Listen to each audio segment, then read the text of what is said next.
Assalamualaikum warahmatullahi wabarakatuh. Seperti biasa saya akan membahas alur cerita dari Against the Sky Supreme ya guys. Sebelum ke pembahasan jangan lupa, like, comment and subscribe ya. Yuk tanpa basa-basi lagi kita langsung ke pembahasannya. Di episode sebelumnya, Xuanyuan Rou mendengus dingin pada Chu Xiaosha. Dia memandang Xuanyuan Haokong, Xuanyuan Changfeng, dan Linger dan berkata, ayo pergi. Saudari, tunggu sebentar. Saya punya sesuatu untuk dikatakan kepada Bingshan, ucap Xuanyuan Changfeng tiba-tiba dia berbicara. Apa yang kamu bicarakan? Apakah kamu tahu apa Tuoba Yingying adalah kles surgawi? Xuanyuan Rou menatap Xuanyuan Changfeng dan berkata, kles surgawi tidak memiliki hati sama sekali. Jadi apa gunanya tergila-gila, ucap Xuanyuan Rou. Bagi Xuanyuan Changfeng, berita ini seperti baut dari biru, dan dia merasa pusing. Dia menatap kosong ke Tuoba Yingying dan berkata, apakah yang dikatakan saudara perempuanku benar? Apakah kamu benar-benar tidak punya hati? Ucap Changfeng. Mungkin Tuoba Yingying memikirkan kebaikan yang pernah dilakukan Xuanyuan Changfeng kepadanya di masa lalu dan tidak memperlakukan Xuanyuan Changfeng dingin. Tuoba Yingying memandang Xuanyuan Changfeng dengan lembut, dan menganggukkan kepalanya. Kakakmu benar, aku tidak punya hati. Kamu lupakan aku, ucap Tuoba Yingying. Mendengar ini, Xuanyuan Changfeng menggelengkan kepalanya dan tersenyum pahit. Aku juga berpikir begitu, tapi aku telah mencintaimu selama lebih dari 60 tahun di dunia luar, dan aku telah mencintaimu selama ratusan ribu tahun di istana.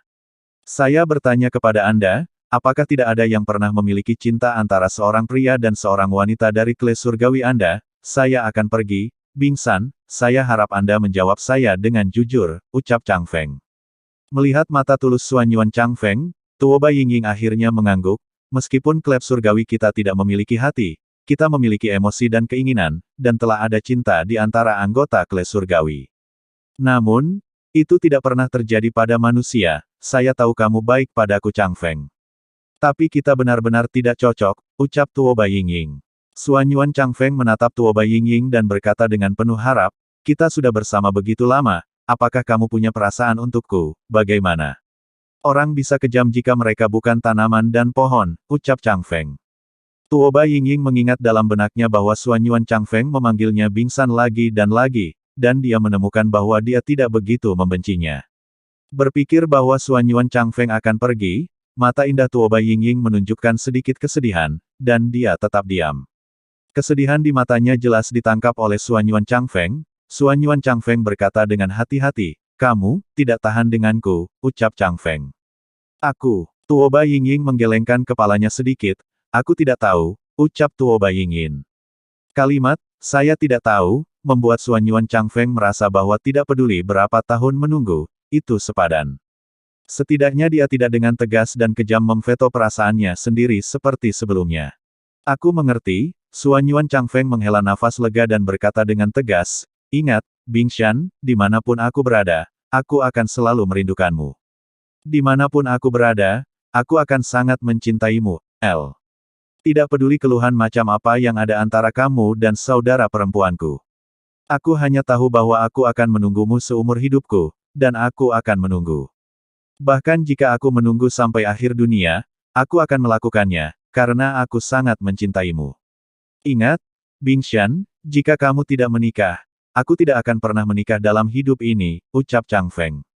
Mendengar ini, wajah Xuanyuan Rou sangat jelek. Dan Tuoba Yingying yang ingin mengatakan tidak kepada Xuanyuan Changfeng, ketika kata-kata itu keluar dari bibirnya, bahkan dia tidak tahu mengapa, dan tiba-tiba dia tidak ingin mengatakannya. Pada akhirnya, Tuoba Yingying memandang Xuanyuan Changfeng tanpa mengucapkan sepatah kata pun, sampai dia memperhatikannya, Xuanyuan Rou, Xuanyuan Haokong dan yang lainnya pergi. Tan Yun melihat ke belakang Xuanyuan Rou, dan tiba-tiba berteriak, Ruer, perasaanku padamu di masa lalu adalah benar, dan perasaan saya juga benar dalam hidup ini, ucap Tan Yun. Setelah waktu yang lama, Xuanyuan Rou Liying melayang ke udara, melihat ke belakang tiba-tiba, suara merdu dan kejam terdengar, bukti apa yang Anda miliki, ucap Xuanyuan Rou. Waktu, aku akan menggunakan waktu untuk membuktikannya, ucap Tan Yun tanpa ragu. Waktu? Hahaha, Xuanyuan Rou mencibir, aku tidak butuh waktu, jadi biarkan aku memberimu kesempatan untuk membuktikannya, ucap Xuanyuan Rou. Tan Yun sangat gembira, kamu katakan, ucap Tan Yun. Kemudian, kata-kata Suan Yuanru berikutnya membuat Tan Yun terkejut. Gunakan hidupmu, Suan Yuanru berkata dengan dingin, jika kamu bunuh diri di tempat, aku akan percaya apa yang kamu katakan, bagaimana, ucap Suan Yuanru. Tan Yun menutup matanya, tinjunya mengepal, dia benar-benar ingin bunuh diri. Tapi dia tidak bisa melakukannya. Saya punya saudara dan istri, saya harus bertanggung jawab atas mereka. Saya membawa perseteruan darah yang dalam, saya tidak bisa melakukan itu dengan egois, ucap Tan Yun di dalam hatinya. Tan Yun perlahan membuka matanya, air mata mengalir di mata bintangnya. Aku benar-benar ingin bunuh diri, tapi aku tidak bisa melakukan itu, ucap Tan Yun. Tan Yun mengungkapkan perasaannya yang sebenarnya, tetapi apa yang dia dapatkan sebagai balasannya adalah Suan Yuanru yang mengejek dan menghina lihat. Pada akhirnya, Suan Yuanru dan Suan Yuan Haokong dan yang lainnya secara bertahap menghilang ke langit dan menghilang ke pandangan Tan Yun. Ah, melihat wanita yang kucintai pergi, aku tidak bisa berbuat apa-apa, ucap Tan Yun. Jelas apa yang dia katakan itu benar, tetapi dia tidak percaya pada dirinya sendiri. Benci. Tidak, Tan Yun tidak membencinya. Terlepas dari prosesnya, dia membunuhnya dengan tangannya sendiri. Pada saat ini, Tan Yun tampak dekaden, dan ketika dia berbalik dan berjalan menuju kuil Tao Ling Qiao di belakang singa, air mata jatuh di wajahnya yang tampan dan menyakitkan. Tak berdaya, Tan Yun sangat tidak berdaya. Dia takut bahkan jika dia menaklukkan surga di masa depan, dia tidak akan bisa bersatu kembali dengan Suan Yuanru. Suamiku, ucap Sen Subing menatap punggung Tan Yun yang gemetar dan berteriak pelan. Subing, Yukin, kamu tidak perlu mengkhawatirkanku. Aku ingin sendiri, pria terbang menuju gunung tandus berjari 3, ucap Tan Yun. Setelah Tan Yun meninggalkan kalimat, dia menghilang dari pandangan semua orang dan muncul di kuil Tao Ling Qiao. Saat ini di lantai 48, dia sedang terburu-buru dan berduka, dan dia mencurahkan seteguk upaya yang melelahkan. Pada saat yang sama, Suan Yuanru, Suan Yuan Haokong, Suan Yuan Changfeng, Linger, Chu Xiaosa, Zhang Yihan, dan Zhang Yizong terbang dalam kehampaan. Puff! Suan Yuanru, yang pucat, tiba-tiba mengeluarkan seteguk usaha. Rower, ada apa denganmu? Ucap Suan Yuan Haokong bertanya dengan cemas. Suan Yuanru menahan rasa sakit di hatinya, memaksakan senyum dan berkata, Paman, kamu tidak perlu khawatir tentang aku baik-baik saja, ucap Suan Yuanru. Kamu masih seperti ini dan mengatakan tidak apa-apa, ucap Suan Yuan Haokong dengan sedih. Paman, saya baik-baik saja, Anda tidak perlu khawatir tentang saya, Suan Yuanru berkata, oh, omong-omong, saya telah memulihkan ingatan saya sekarang, dan tempat yang ditinggalkan tidak dapat menjebak saya sama sekali. Kalian semua kembali ke King Tian Xiancheng dulu, saya ingin mengambil beberapa tahun untuk mengamati struktur tanah terbengkalai, dan kemudian saya akan menemukan cara untuk pergi dan membawa kalian pergi, ucap Suan Yuanru. Kemudian, setelah Suan Yuan Haokong dan yang lainnya pergi, Suan Yuanru melihat sekeliling ke hutan tua yang sepi di pegunungan yang sepi. Suan Yuanru, jika kamu ingin menangis, menangis saja. Setelah kamu menangis, kamu harus menjadi kuat dan berani, ucap Suan Yuanru bergumam pada dirinya sendiri, lengannya menggenggam kepalanya dengan lengan tanpa tulang, merobek hatinya ke tanah. Dia menangis untuk waktu yang lama, untuk waktu yang lama. Ketika air matanya mengering dan matanya bengkak, dia tampak seperti seorang gadis yang tidak ada hubungannya, menghadap matahari terbenam, dan mulai menjelajahi tanah yang ditinggalkan. Dia sangat percaya bahwa dia yang merupakan patriark kelas spiritual di masa lalu, adalah orang yang paling mungkin menjadi makhluk tertinggi Hongmeng. Saat dia membuka ingatannya, dia tahu bahwa, seperti yang dia katakan, di tempat yang ditinggalkan, dia tidak bisa menjebak dirinya sendiri sama sekali. Tan Yun, keberadaanku akan menjadi awal dari mimpi burukmu. Tan Yun, kamu tidak punya yang aku tahu, pedang dari masa lalu itu, aku bisa menghindarinya, tapi aku tidak menghindarinya, aku berharap kamu masih memiliki jejak kasih sayang untukku, tapi kamu menusuk hatiku dengan pedang dingin. Aku membencimu, ucap Suan Yuanru. Tahun Yahun berlalu, 1 tahun 3 bulan telah berlalu dalam sekejap mata. Tan Yun perlahan bangkit dari istana Ling Qiao Dao, menghela nafas dalam-dalam, dan menghilang dari udara tipis di saat berikutnya, muncul di belakang singa naga emas sambil tersenyum. Dia menatap 7 istri yang matanya penuh kekhawatiran dan berkata, maaf, saya membuat Anda khawatir selama ini, ucap Tan Yun. Tujuh putri Sen Subing setuju untuk tidak menyebut Suan Yuanru di depan Tan Yun di masa depan. Saat itu, mereka menatap Tan Yun, dan tersenyum. Suamiku, selama kamu baik-baik saja, kita akan baik-baik saja, ucap Gongsun Ruoxi melangkah maju dan merapikan jubah ungu untuk Tan Yun yang telah diacak-acak oleh angin. Iya, Tan Yun menundukkan kepalanya, dan setelah memberi Gongsun Ruoxi ciuman panjang di dahi, dia bertanya, orang besar, berapa lama waktu yang dibutuhkan untuk mencapai Gunung Tandus 3 jari, ucap Tan Yun. Tuan, kita bisa tiba di 10 hari, ucap singa naga emas meludahkan kata-kata manusia. Saat ini bintang-bintang bergerak, 10 hari kemudian. Singa naga emas raksasa seperti kilat, mengepakkan sayapnya yang menutupi langit, ia berlari menuju Gunung Tandus. Gunung Tandus ini, seperti tangan raksasa dengan 3 jari, menonjol dari tanah, ambil ke lautan awan. Dari kejauhan, cukup menyejukkan. Puncak ini adalah Gunung Tandus 3 jari. Tidak lama kemudian, singa Dewa Naga Emas berlutut di lautan awan di atas Gunung Tandus 3 jari. Kera tua, serahkan padamu, tarik gunung untukku, ucap perintah Tan Yun. Kuek, baik, ucap kera iblis pembantai surga berkata sambil tersenyum. Apakah kamu ingin aku membantumu? Ucap Raja Beruang Tianluo yang telah menyempurnakan pil binatang badak lapis baja emas, berkata dengan sangat arogan, aku merasa sangat kuat sekarang, ucap Raja Beruang. Berhenti bicara omong kosong, aku tidak butuh bantuanmu, ucap kera melirik Raja Beruang dengan jijik. Hei hei hei, apa yang kamu katakan, ucap Xiao Bai, seorang gadis berpakaian putih yang berubah menjadi sosok manusia, dengan pinggang kecil, menatap kera setan pembunuh langit, kakak Long Qiong ingin membantumu, tetapi kamu masih perlakukan dia seperti itu, ucap Xiao Bai. Hahaha, kera iblis pembantai surga menamparkan bibirnya dan berkata, Xiao Bai, aku mengatakan bahwa kamu dan beruang ini berselingkuh, tetapi kamu masih tidak mengakuinya, jadi jangan membodohi dirimu sendiri sekarang, jika kamu terus meneriakiku, aku tidak mengerti Lian Xiangqiu, ucap kera iblis. Raja Beruang menatap kera iblis pembantai surga, kamu tidak diizinkan menggertak adik perempuan Bai, jika tidak. Kalau tidak apa, ucap kera iblis pembantai surga tiba-tiba melambaikan tongkat hitam di tangannya, menakuti Raja Beruang panjang Tian Luo hingga tertawa terbahak-bahak. Raja Beruang berkata, jika tidak, saya akan meminta maaf kepada Anda untuk Xiao Bai, ucap Raja Beruang. Kakak Long Qiong, kenapa kamu seperti ini?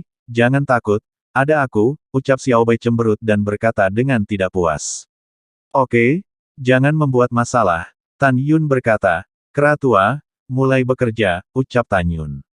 Oke, ucap kera iblis pembantai surga meletakkan tongkat hitam di tangannya, dan segera melompat turun dari belakang singa naga emas, dia berubah menjadi raksasa setinggi 3.000 kaki, dan terbang turun ke kaki Gunung Tandus berjari 3. Puci-puci, bangun, kera iblis pembantai surga mengubah telapak tangannya menjadi cakar dan menusuk dalam-dalam ke dinding batu, segera, dengan raungan keras, itu dengan keras menjungkir balikan Gunung Tandus berjari 3. Tuan, benar-benar ada formasi teleportasi raksasa di sini, ucap kera iblis pembantai surga berteriak dengan penuh semangat. Singa naga emas, membawa Tan Yun dan yang lainnya, menukik dan mendarat di sebelah kera setan pembantaian surga. Tan Yun berdiri di atas kepala singa dan melihat ke bawah, memang ada formasi teleportasi dengan radius ribuan meter di depan matanya. Pengorbanan, ucap Tan Yun. Tan Yun melambaikan tangan kanannya, dan segera, token bermotif hijau yang membuka susunan teleportasi terbang keluar dari cincin abadi dan ditangguhkan di atas susunan teleportasi.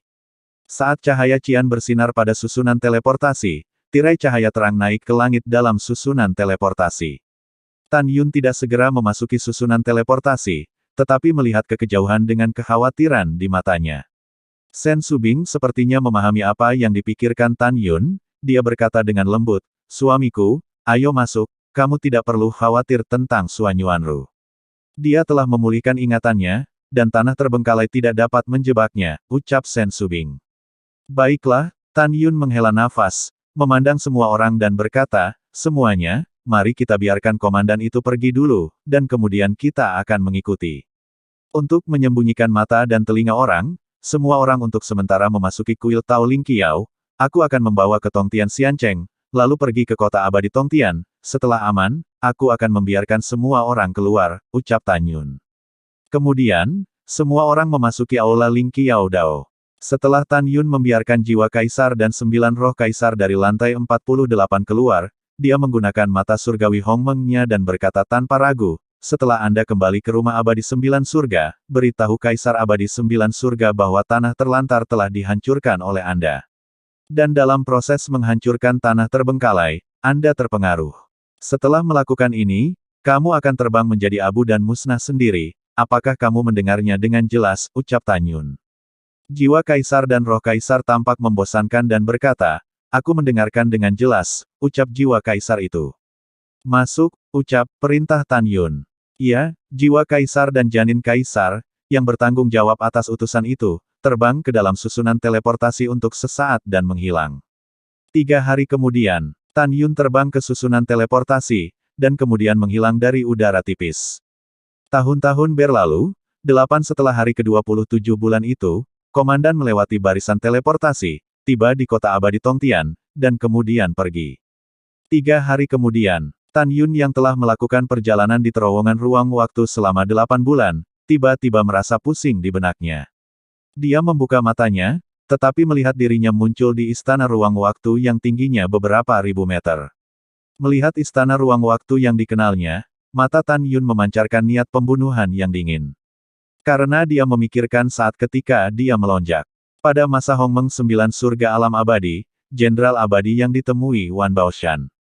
Wan Baoshan mempermalukan dirinya sendiri pada waktu itu, dan akhirnya dihentikan oleh Ouyang Qianqian, yang melihat ketidakadilan. Tan Yun membawa dirinya ke aula ruang waktu ini, dan kemudian melewati susunan teleportasi di sini, berteleportasi di terowongan ruang waktu selama 8 bulan, secara acak berteleportasi ke tempat yang ditinggalkan, dan bertemu Chu Xiaosha. Meskipun sudah lebih dari 80 tahun. Tapi Tan Yun ingat saat dia mengawal prajurit abadinya, mempermalukan dirinya sendiri, dan memarahi dirinya sendiri. Pada saat itu, dia memutuskan untuk membunuh Wan Baoshan dan prajurit abadi itu. Sebelumnya, aku adalah seekor semut di depan banyak orang. Tapi sekarang, aku bahkan tidak takut pada kaisar abadi tingkat 8. Wan Baoshan, dan prajurit abadi itu, aku harap kamu masih di luar, ucap Tan Yun. Susunan teleportasi di bawah kakinya ditutupi dengan retakan seperti sarang laba-laba. Segera, Tan Yun keluar dari aula ruang waktu dan muncul dalam susunan teleportasi yang seperti kotak raksasa dalam radius 10.000 mil. Alasan mengapa Tan Yun tidak mengubah wajahnya adalah karena dia sudah cukup tidak berguna. Mulai sekarang, selama Anda menghabiskan 1 hari di alam abadi 9 surga Hongmeng, itu tidak akan mudah lagi bagi Anda. Sekarang Tan Yun sangat ambisius, dia sangat mendominasi. Tan Yun berdiri di barisan teleportasi di alun-alun raksasa, melihat ke atas, tidak ada seorang pun, dan Jenderal Abadi Wan Baoshan tidak ada lagi di sana. Tan Yun tiba-tiba teringat bahwa utusan itu mengatakan bahwa pemimpin besar kekacauan dan asal-asal tertinggi telah memerintahkan larangan para pembudidaya dari alam fana untuk naik. Akibatnya, Wan Baoshan secara alami meninggalkan kota abadi Tongtian. Sialan, ini takdirmu, ucap Tan Yun berpikir keras di dalam hatinya, dan dia terbang ke udara. Dia terbang keluar dari barisan teleportasi raksasa dengan kendaraan ringan, dan terbang ke kota Fangcheng di kota berpenduduk 800 juta makhluk surgawi. Alasan mengapa sedikit tahu arah ini, itu wajar karena Tan Yun dulunya adalah makhluk tertinggi Hongmeng. Untuk 9 alam abadi besar Hongmeng, Tan Yun tidak tahu tempat manapun, tetapi dia telah mengunjungi semua kota penting di 9 alam abadi besar. Meskipun sudah bertahun-tahun, sebagian besar bangunan di kota telah diganti, tetapi Tan Yun masih ingat tata letak kota, oleh karena itu, apalagi 9 surga Hongmeng, dia tahu tata letak kota-kota utama lainnya, 8 dewa Hongmeng seperti punggung tangannya. Dia bahkan lebih sadar bahwa kota abadi Tongtian, salah satu dari 10 kota besar di alam abadi 9 surga, adalah kota raksasa, seluas 5 miliar abadi, ukuran kota ini setara dengan ukuran 25 Suanyuan Xiancheng. Tan Yun berlama-lama di jalan-jalan Tongtian Xiancheng, dan ketika dia bertemu dengan orang-orang abadinya, dia berinisiatif untuk menyerah. Karena alam 9 surga Hongmeng adalah tempat di mana yang kuat dihormati, yang abadi tidak dapat melihat Tan Yun, dan mereka secara alami menghormati Tan Yun. Tan Yun tiba di kota Tongtian Fang tanpa hambatan. Tan Yun tidak takut seseorang akan mengenalinya, lagi pula, selain Wan Baoshan, jenderal abadi dari rumah abadi 9 surga dan prajurit abadinya, hanya Ouyang Qianqian yang pernah melihatnya di seluruh kota abadi Tongtian. Dia tidak berpikir bahwa dia bisa bertemu Ouyang Qianqian di kerumunan besar ini. Tan Yun bolak-balik melalui kota Tongtianfang, di mana ada banyak paviliun. Setelah bertanya, dia mengetahui bahwa ada toko bernama Paviliun Ganda Es dan Api di kota alun-alun, yang dinamai berdasarkan penjualan jenis api tertinggi dan terlengkap. Selain itu, ada toko bernama Paviliun Artefak Peerless. Di antara senjata ajaib yang dijual, ada sub-artefak luar biasa dari berbagai atribut. Tapi harganya sangat tinggi. Tan Yun tidak peduli dengan harganya, tujuannya datang ke kota Tongtianfang kali ini adalah untuk melihat apakah ada percikan tingkat tinggi. Selain itu, belilah beberapa senjata ajaib dengan atribut berbeda untuk orang-orang di sekitar Anda. Hari ini, di antara 7 istri Tan Yun, hanya Namong Yukin yang memiliki pedang ilahi penguasa kehancuran besar. 6 istri lainnya tidak memiliki senjata ajaib. Selain itu, di antara orang-orang lain di sekitarnya, hanya Fang Ziqing yang memiliki aspirasi asli pedang ilahi yang dia sempurnakan untuknya di masa lalu, dan Sue Zian memiliki pedang ilahi 5 elemen, dan tidak ada orang lain yang memiliki senjata ajaib. Tentu saja, apakah itu pedang ilahi Fang Ziqing atau pedang ilahi Sue Zian dan Namong Yukin, pedang ilahi pembunuh Hongmeng dan pedang ilahi Hongmeng 11 tangan, termasuk Tan Yun, terkenal dengan pedang ilahi mereka, tetapi pada kenyataannya, peringkat pedang ilahi mereka jauh di atas artefak ilahi. Itu telah mencapai titik artefak tertinggi. Anda harus tahu bahwa di atas sub-artefak adalah artefak ilahi. Dan artefak di sini secara kolektif disebut sebagai artefak tingkat pertama. Artefak ilahi dibagi menjadi tingkat 1 hingga 12. Di atas tingkat 12 adalah artefak ilahi dari penghormatan manusia, artefak ilahi kelas atas, artefak ilahi terbaik dan akhirnya artefak ilahi tertinggi. Segera Tan Yun memasuki paviliun artefak Peerless, untuk penyesalan Tan Yun, meskipun toko memiliki semua senjata ajaib, itu sama dengan apa yang dia tanyakan. Tan Yun menghabiskan hampir semua batu abadi dan membeli sub Excalibur yang luar biasa untuk semua orang. Setelah itu, Tan Yun pergi di bawah tatapan hormat dari penjaga toko. Sebagai penjaga toko tingkat 12 dari alam suci Kaisar, dia tersenyum dan berkata, "Saya tidak dapat melihat bahwa basis kultivasi orang ini pastilah dari alam kerajaan Kaisar," ucap penjaga toko itu. Pada saat ini, bayangan indah turun dari langit dan berubah menjadi seorang gadis berbaju biru. Gadis itu berusia sekitar 28 tahun, tinggi dengan tubuhnya menjorok ke depan dan ke belakang, dengan rambut hitam panjang menggantung seperti air terjun dari bahunya. Dia memiliki wajah yang tak tertandingi, sangat cantik sehingga pria manapun tidak bisa tidak ingin melihatnya. Jika Tan Yun melihatnya lagi, dia pasti akan mengenali bahwa gadis berbaju biru di luar paviliun artefak Peerless tidak lain adalah Ouyang Qianqian, salah satu dari 4 wanita cantik di alam abadi 9 surga. "Nona, apakah Anda menangis?" ucap penjaga toko berusia 80 tahun itu mengerutkan kening. "Paman Zhang, aku tidak menangis," mata indah Ouyang Qianqian dipenuhi air mata. "Aku sedang dalam suasana hati yang buruk, aku tidak ingin kembali ke rumah tuan kota, aku ingin datang kepadamu untuk tinggal untuk sementara. Jika ayahku datang kepadaku, kamu mengatakan bahwa kamu belum pernah melihat aku sebelumnya," ucap Ouyang Qianqian. Setelah meninggalkan kalimat, Ouyang Qianqian melangkah ke dalam lemari. Seolah memikirkan sesuatu, Zhang Sanfeng menggelengkan kepalanya dan berkata, "Oh, hidup Nona benar-benar sulit," ucap Zhang Sanfeng. Kemudian, Zhang Sanfeng memasuki paviliun dan datang ke lantai 9, di luar kesepakatan di mana Ouyang Qianqian sering tinggal. Zhang Sanfeng mengetuk pintu dan berkata, "Nona, apakah nyaman bagi pelayan tua ini untuk masuk?" ucap Zhang Sanfeng. "Iya," suara Ouyang Qianqian terdengar di akot. Setelah Zhang Sanfeng masuk, dia menghela nafas dan berkata, "Nona, apakah Anda bertengkar dengan tuan karena pernikahan itu?" ucap Zhang Sanfeng.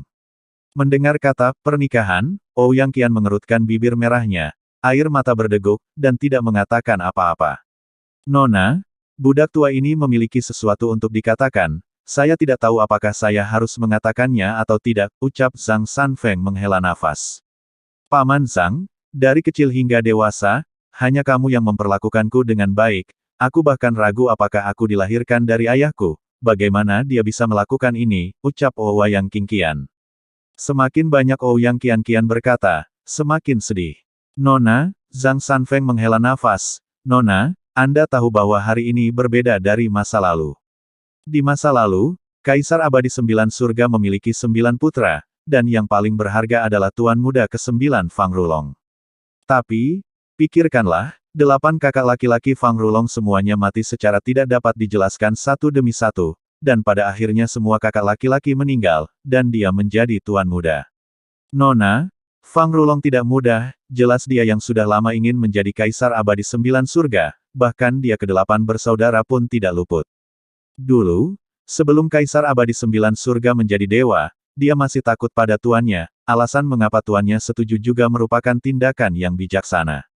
Tapi sekarang berbeda, sekarang, anjing tua itu telah melambung, Fang Rulong telah berhasil naik tahta, dia kejam dan akan melakukan apa saja untuk mencapainya. Apa yang lebih menakutkan adalah bahwa meskipun dia adalah peringkat ke-11 dari alam Kaisar Agung, dikatakan bahwa dia telah melompat untuk menantang kekuatannya dan tidak takut pada tingkat 12 alam Kaisar Agung. Tuan adalah pria yang jujur, dan dia tidak punya pilihan sekarang, jadi dia setuju untuk menikahimu dan Kaisar Abadi Jiutian dalam 3 tahun. Dengan kata lain, Fang Rulong adalah pria yang bermartabat, tetapi dia selalu seekor anjing. Siapa yang menikah dengan seekor anjing, itu hanya orang mati.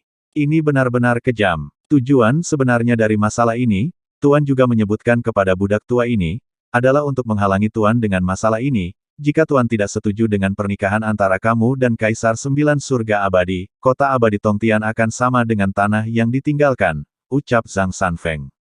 Setelah itu, pintu ruangan tiba-tiba didorong terbuka, dan seorang pria parubaya dengan rambut abu-abu dan wajah dengan karakter Cina masuk. Orang ini tidak lain adalah Ouyang Duantian, penguasa kota Abadi Tongtian. Budak tua telah melihat Tuan, ucap Zhang Sanfeng membungkuk dalam-dalam kepada Ouyang Duantian. Tidak perlu sopan, setelah Ouyang Duantian mengangguk, dia memandang Ouyang Qianqian, putri, sebagai seorang ayah, saya tahu bahwa Anda akan datang ke sini, baru saja, saya telah mendengar kata-kata Sanfeng, dan ayah saya juga mendengar apa yang dia katakan, itu benar, Fang Rulong kejam. Tanpa menunggu kata-kata Ouyang Duantian, Ouyang Qianqian mensedak, tapi, apakah Anda benar-benar ingin mengorbankan kebahagiaan putri Anda, ucap Ouyang Qingtian. Mendengar ini, Ouyang Duantian terdiam lama, lalu mengambil menarik napas dalam-dalam dan berkata, ayah telah mengetahuinya dengan jelas, aku tidak bisa menyesali kematian ibumu. Jika kamu tidak ingin menikahi Kaisar Abadi Sembilan Surga, larilah dari pernikahan, ucap Ouyang Dintian. Ouyang Qianqian menggelengkan kepalanya dengan keras, saya berpikir untuk melarikan diri dari pernikahan, tetapi apa yang Anda lakukan ketika saya pergi, ayah?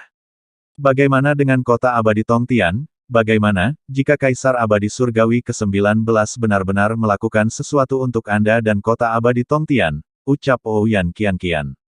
Pada saat ini, hati Ouyang Qianqian dipenuhi dengan emosi yang dalam.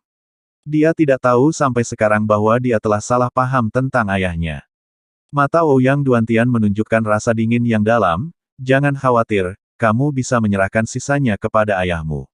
Ayah bisa mengatasinya, ucap Ouyang Duantian.